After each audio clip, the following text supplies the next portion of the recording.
ಎಷ್ಟು ದುಡ್ಡು ನೀವು ಗುಳಿಗೆ ಔಷಧಕ್ಕೆ ಖರ್ಚು ಮಾಡ್ತೀರಿ ನೋಡ್ರಿ. ಒಬ್ರ ಇಬ್ರ ಮಾಡ್ರ ಈ ಸಂಘಟನೆ ಮುಂದೆ ಬರ್ಲಾಕ್ ಸಾಧ್ಯ ಇಲ್ಲ.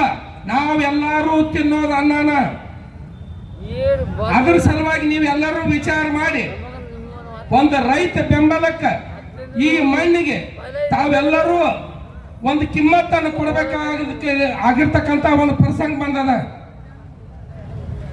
ಒಂದ ದಿವಸ ನೀವು ಉಪವಾಸ ಇದ್ದ ನೋಡ್ರಿ, ಏನ್ ತಿನ್ನಕ್ ಸಾಧ್ಯ ಐತೆ?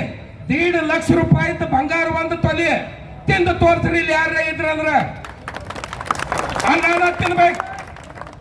ಅಥಣಿ ತಾಲೂಕಿನ ಒಳಗ ಮೊಟ್ಟ ಮೊದಲಿಗೆ ನಾವು SMS ಕಾಲೇಜ್ನಲ್ಲಿ ಇದ್ದಾಗ ಒಂದೇ ಒಂದು ಗೊಬ್ಬರ ಅಂಗಡಿ ಇತ್ತು, ಒಂದೇ ಒಂದು ಇಲ್ಲೇ ಪ್ಯಾಟಿ ಒಳಗನ. ಆದ್ರ ಇವತ್ತು ಮೂಲಿಗನು ರಸಗೊಬ್ಬರ, ಕ್ರಿಮಿನಾಶಕ ಎಷ್ಟು ತುಟ್ಟಾಗ್ಯಾವ ನೋಡ್ರಿ. ದ್ರಾಕ್ಷಿ ಗೊಂಚಲ ನೀವು ಕೆಮಿಕಲ್ ಒಳಗೆ ಎದ್ದು ತೆಗಿಲಿಕ್ರೆ ಅದು ಹಣ್ಣು ಆಗಂಗಿಲ್ಲ, ಹಂಗ ಉಳಿದು ಬಿಡ್ತೈತಿ. ಅದಕ್ಕೆ ತಮಗೆಲ್ಲ ದಯಮಾಡಿ ಒಂದು ರೈತ ಸಂಘಟನೆಗೆ ಎಷ್ಟು ಸ್ಕೂಲ್ ಕಾಲೇಜ್ಗಳು ಎಲ್ಲ ಡಾಕ್ಟರ್ಗಳು ಎಲ್ಲರೂ ಕೂಡ ಈ ಒಂದು ಮದತ್ತಕ್ಕೆ ನಾವು ಮದತ್ತು ಆಗ್ತೀವಿ, ನಾವು ಹೋರಾಟಕ್ಕೆ ಭಾಗವಹಿಸ್ತೀವಿ ಅಂತ ನಮಗೆಲ್ಲರೂ ಬೆಂಬಲ ಕೊಟ್ಟಾರ.